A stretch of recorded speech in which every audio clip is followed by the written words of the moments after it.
Yeah, there's definitely been a few standouts, and yeah, like looking back on Wicklow, it was nuts, and it was just the perfect venue for a race because you parked in the field at the bottom. Yeah.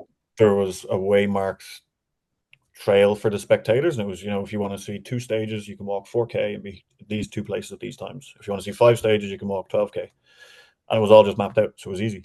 Yeah, yeah, I yeah. think that's a big part of it too, is making it easier for people to come watch. And that was, the I went there three times. Was there just three Enduro World Cups Yeah. there? And you won two of them. Mm. Was that your first Enduro World Cup win in Wicklow, Yeah, yeah, 2015 was, yeah. 2015? Yeah. And you know, did, did you grow up like close to that place? Is that where you kind of grew It's up? funny, like, because so at that venue, it's like 40 minutes from my house, Okay, but between like my house and there is all the other riding spots.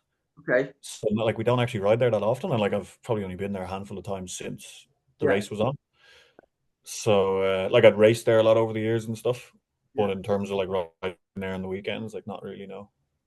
But But I think even been there, if you race there a couple of times beforehand, you're already at a pretty big advantage. So like, yeah, there was definitely a local advantage for sure. yeah, but, I mean, I wasn't even suggesting that you had an advantage there, but obviously you're at a place that's close to where you grow up. The Irish fans are super passionate about racing, and obviously they were all behind you. Did that give you an extra like boost to get that first EWS win? Like it must have felt super special to win, in your own country for a start, but in your own kind of region as well. Yeah, it was crazy. The whole weekend was nuts. And to be fair, I think the first year I didn't take it in as much as I could have because I knew it was going to be crazy. Because like as soon as a race was announced when I was out riding, people were talking to me about it. But I think people didn't really think I would win because I think up until that point, my best result was like eighth, maybe. So it was Mhm. kind of like, oh, wouldn't it be crazy if you got a podium kind Yeah, of thing? And like, I kind of knew maybe I had an outside chance, but still, I wasn't going into it to win. So like, I kind of tried to block as much of that out as possible and just focus on doing my thing. yeah, And I think it's only looking back that I realized like how crazy it actually was. yeah, Because yeah, like I was just kind of on a cloud all day, to be honest. And then I think 16 and 17, I took it in more and I got to enjoy it a bit more, which yeah, was cool. And like even in 17, I rode around with Sam. yeah, So like that was nuts, to be riding around. I was leading the series at the time. So like to be riding around with the leaders board with Sam Hill on a place close to home, it yeah. was just, yeah, surreal. Like it's crazy.